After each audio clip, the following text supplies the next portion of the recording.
Os Escolhidos, capítulo 25. Os israelitas deixam o Egito. Antes do amanhecer, o povo de Israel estava a caminho. Durante as pragas, aos poucos os israelitas tinham se reunido em Gósen. Algumas providências tinham sido tomadas para a necessária organização e controle das multidões que estavam a caminho. Elas já estavam divididas em grupos sob a responsabilidade dos líderes indicados. Assim partiram, cerca de 600.000 homens a pé, além de mulheres e crianças. Grande multidão de estrangeiros de todo tipo seguiu com eles. Êxodo 12, verso 37 e 38. Não somente aqueles que estavam motivados pela fé no Deus de Israel, mas também um número muito maior que desejava apenas escapar das pragas. Esse grupo foi um problema constante e um embaraço para Israel. O povo levou consigo grandes rebanhos, tanto de bois como de ovelhas e cabras. Verso 38. Antes de deixar o Egito, o povo exigiu uma recompensa pelo trabalho que não foi pago. E os escravos saíram com muitas riquezas que receberam de seus opressores. No dia em que se completaram os 430 anos, todos os exércitos do Senhor saíram do Egito.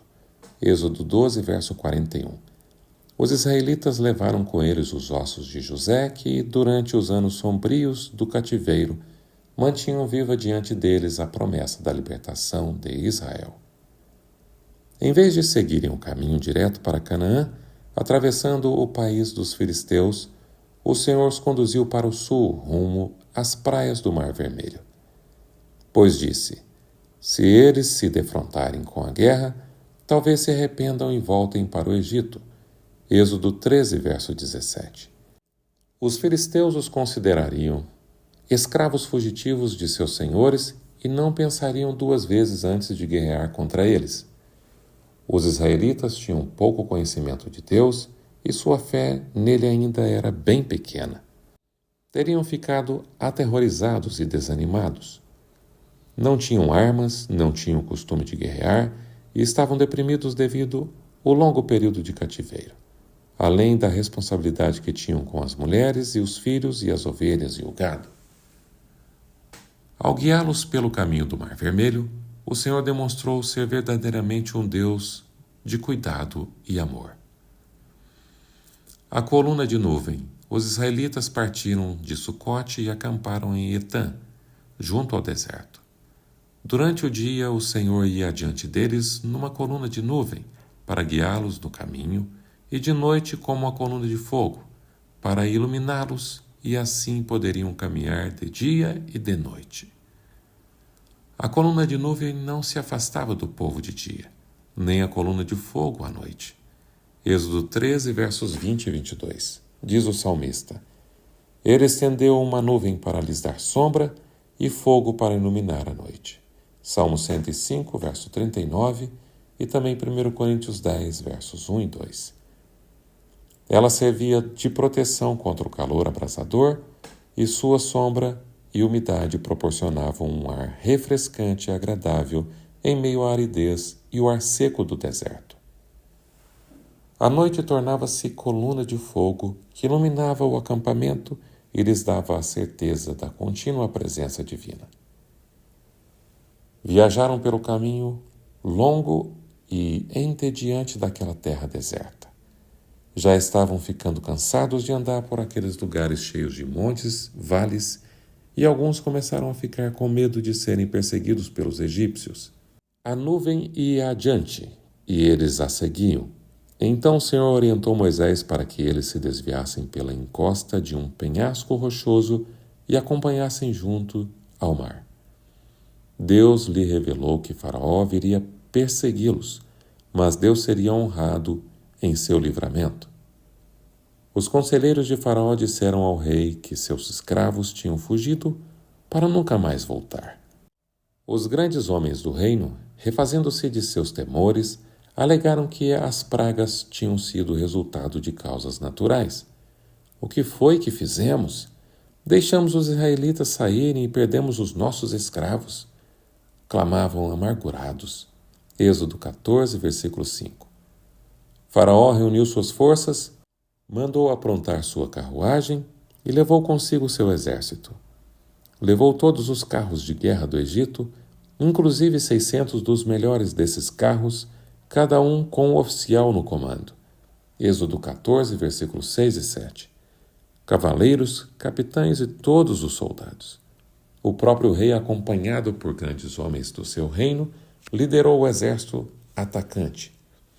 Os egípcios temiam que sua submissão forçada ao Deus de Israel tivesse provocado o ridículo diante de outras nações. Se conseguissem sair com grande demonstração de poder e trouxessem de volta os fugitivos, salvariam sua reputação e recuperariam os serviços e seus escravos. Os hebreus estavam acampados ao lado do mar, que parecia uma barreira intransponível diante deles, enquanto um monte difícil de subir bloqueava a passagem pelo sul, impedindo que avançassem. De repente, viram ao longe o brilho de armaduras e as carruagens se movendo. O terror tomou conta do coração do povo de Israel. A maioria deles correu para Moisés com suas queixas. Foi por falta de túmulos no Egito que você nos trouxe para morrermos no deserto? Antes ser escravos dos egípcios do que morrer no deserto. Êxodo 14, verso 11 e 12. Na verdade, não havia possibilidade alguma de livramento, a menos que o próprio Deus interviesse. Como tinham sido levados àquela situação em obediência à ordem divina, Moisés não temia as consequências. Sua calma conduziu a resposta segura ao povo. Não tenham medo. Fiquem firmes e vejam o livramento que o Senhor lhes trará hoje, porque vocês nunca mais verão os egípcios que hoje veem. O Senhor lutará por vocês, tão somente acalmem-se. Êxodo 14, versículos 13 e 14. Pela falta de disciplina e domínio próprio, o povo se tornou violento e irracional. Seus gritos e lamentos eram altos e profundos. Tinham seguido a maravilhosa coluna de nuvem como um sinal de Deus para que avançassem. Mas ela não os teria conduzido pelo lado contrário da montanha, por um caminho que não tinha passagem. Como estavam com a mente iludida, o anjo de Deus parecia ser um sinal de desgraça. Enquanto o exército egípcio se aproximava, a coluna de nuvem se ergueu majestosamente para o céu. Passou sobre os israelitas e desceu para ficar entre eles e o exército do rei. Os egípcios não puderam mais ver o acampamento dos hebreus e foram forçados a parar. Ao se aproximarem as trevas da noite, a coluna de nuvem se tornou em uma grande luz para os hebreus, clareando todo o acampamento. A esperança retornou ao coração de Israel. O Senhor então falou a Moisés: diga aos israelitas que sigam avante. Erga a sua vara e estenda a mão sobre o mar, e as águas se dividirão para que os israelitas atravessem o mar em terra seca. Êxodo 14, 15 e 16. Assim que Moisés estendeu a vara, as águas se dividiram e Israel entrou pelo meio do mar em terra seca, enquanto as águas se erguiam como um muro de cada lado. A luz vinda da coluna de fogo, enviada por Deus, iluminava o caminho, mostrando a passagem enorme e aberta através das águas. O fim do exército de Faraó. Os egípcios os perseguiram e todos os cavalos, carros de guerra, cavaleiros do Faraó foram atrás deles até o meio do mar. No fim da madrugada, do alto da coluna de fogo e de nuvem, o Senhor viu o exército dos egípcios e os pôs em confusão. Êxodo 14, 23 e 24. Trovões ecoavam e os relâmpagos riscavam o céu. Os egípcios ficaram confusos e cheios de espanto. Tentaram voltar pelo mesmo caminho até a praia, mas Moisés estendeu sua vara e os altos muros de água se uniram violentamente, tragando o exército egípcio em suas escuras profundezas. Ao amanhecer, Israel pôde ver o que restava de seus poderosos inimigos, corpos vestidos com armaduras arremessados à praia. Do mais terrível perigo, Jeová trouxe completo livramento. e o coração deles se voltou para o Senhor em gratidão e fé. O Espírito de Deus repousou sobre Moisés e ele dirigiu o povo em um cântico triunfante de gratidão, o primeiro e um dos mais sublimes que a humanidade já conheceu. As mulheres de Israel deram início ao cântico. Miriam, a irmã de Moisés, ia à frente, guiando-as com tamborins e danças. Por todo o deserto e pelo mar soavam as alegres palavras do coro, e as montanhas ecoavam e ressoavam as palavras de seu cântico de louvor. Cantem ao Senhor, pois triunfou gloriosamente. Êxodo 15, 21. Esse cântico não pertence ao povo judeu somente. Ele aponta para o futuro, para a destruição de todos os inimigos da justiça e para a vitória final do Israel de Deus. O profeta de Patmos viu a multidão vestida de branco, os que tinham vencido em pé sobre algo semelhante a um mar de vidro misturado com fogo, segurando harpas que lhes haviam sido dadas por Deus e cantando o cântico de Moisés, servo de Deus, e o cântico do Cordeiro. Apocalipse 15, versículos 2 e 3. Ao nos libertar da escravidão do pecado, Deus realizou um livramento muito maior do que o dos israelitas no Mar Vermelho. Assim como eles, devemos louvar ao Senhor com o coração e com a nossa voz, pois grandes e maravilhosas são as tuas obras. Apocalipse 15, verso 3. Para com os filhos dos homens. Que compaixão! Que amor incomparável o Senhor nos mostrou ao nos unir a Ele para que nos tornássemos um especial tesouro para o próprio Deus. Que sacrifício fez nosso Redentor para que pudéssemos ser chamados filhos de Deus.